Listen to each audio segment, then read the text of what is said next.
I'm flexing right now. I'm feeling cocky right now. I fucked this motherfucker up. I gave him that Philly funk.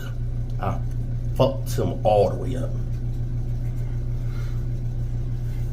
Fucked him up. He wasn't shit without his queen. He was a straight bum, straight booty juice without his queen. He sucked. And I'm starting to realize that now. I'm starting to realize that a lot of motherfuckers ain't really that good without their queen. You take that queen off the board and they fold. I mean, they fold quick as a motherfucker. He folded quick as a motherfucker, man. It's like he lost all his power and energy once I took his queen.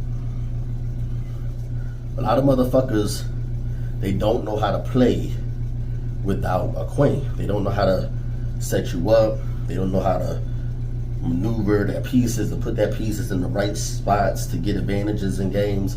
They just don't know what the fuck to do without their queen. They just move with the queen. Everything they do is surrounded by the queen. And based on what the queen gonna do. When you get that queen off the board, they got nothing. And that's what I saw this game. When I got rid of the queen and it was a even game, mano, he wasn't shit. I fucked him all the way up. It was like a father whooping a son. He was not on my level at all without that queen. When he had the queen, the game was pretty competitive. I took that queen, and it's like he just gave up. He just folded after that. So watch me fuck this motherfucker up. I fucked him up. I fucked him all the way up. I fucked him all the way up without his queen. Check the game out. So like I said, in this game, I proved that I was the better player without a queen. I can play better without a queen. Let's get straight to it. That was why he was black. I figured since he gonna leave it there, I might as well take it. And I said, fuck it, let me get this queen off the board. I was bored this day and didn't mind having a long game. I think games like this are necessary to improve your chess skills. You gotta challenge yourself and figure out ways to checkmate your opponent without having the most dangerous piece on the board. Like, can you checkmate without a queen? Because really that stunts the development and the growth of a player when you don't allow yourself to be challenged. You don't allow yourself to be put in situations where you have to checkmate your opponent the hard way, and that's without a queen. You have to know how to play without a queen because you're not going to always have her at your disposal. All right, so this is where intellect comes into play. And you're looking for an advantage in games like this. Every move you make, you're looking for an advantage or a hole or a weakness.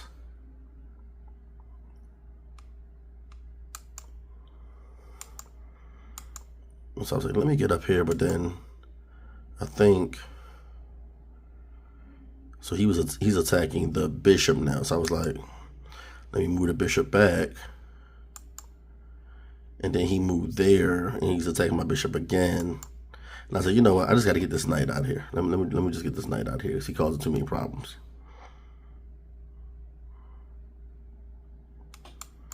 He took my knight.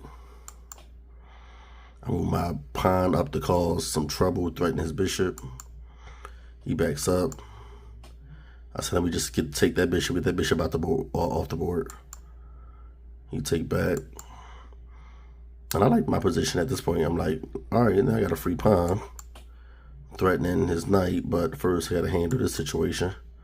Move my bishop out the way, which I don't mind. Getting him on, you know, this diagonal here. He moved back. And once he started moving like that, I knew I kind of had the upper hand. I kind of felt I could beat him.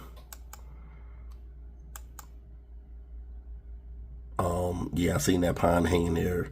I just wanted to get this pawn off the board. I was trying to do everything to get this pawn off the board. He was trying to do everything to keep this pawn on the board and to save it. So that's how the game unfolded. He moved down here to protect the pawn. I threatened his knight so that I can take the pawn and check him. He says, okay, well, I'm going to check you.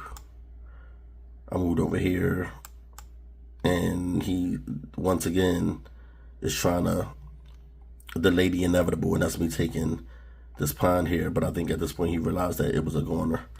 So he just threatens my rook. I'll say, okay, well, what I'm going to do is something funky. You can't take my rook because you're in check. So I'm going to check you. And then I got him up here by moving my bishop up. My bishop is protected.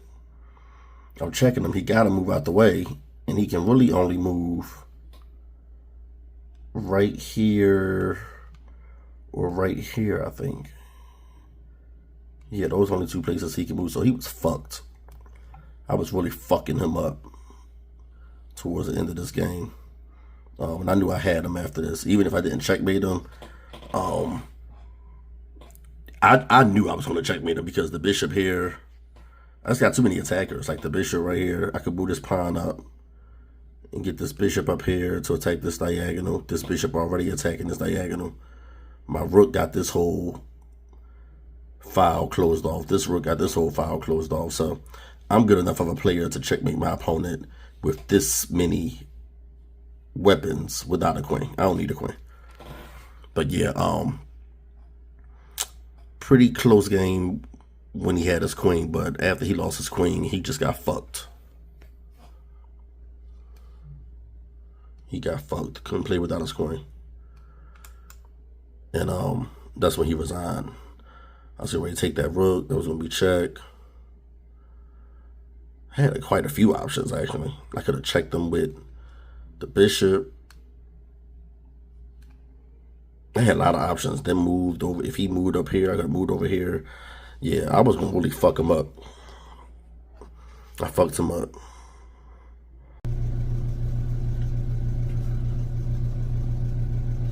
So yeah, like I said, I punched on this motherfucker, bullied him, fucked him up, got funky with him, gave him this Philadelphia funk. I gave him this Philadelphia funk. All this motherfucking funkiness that these boys can't handle. And made him another motherfucking chess bitch and chess victim. Another 2024 chess victim. He one of my 2024 chess bitches now.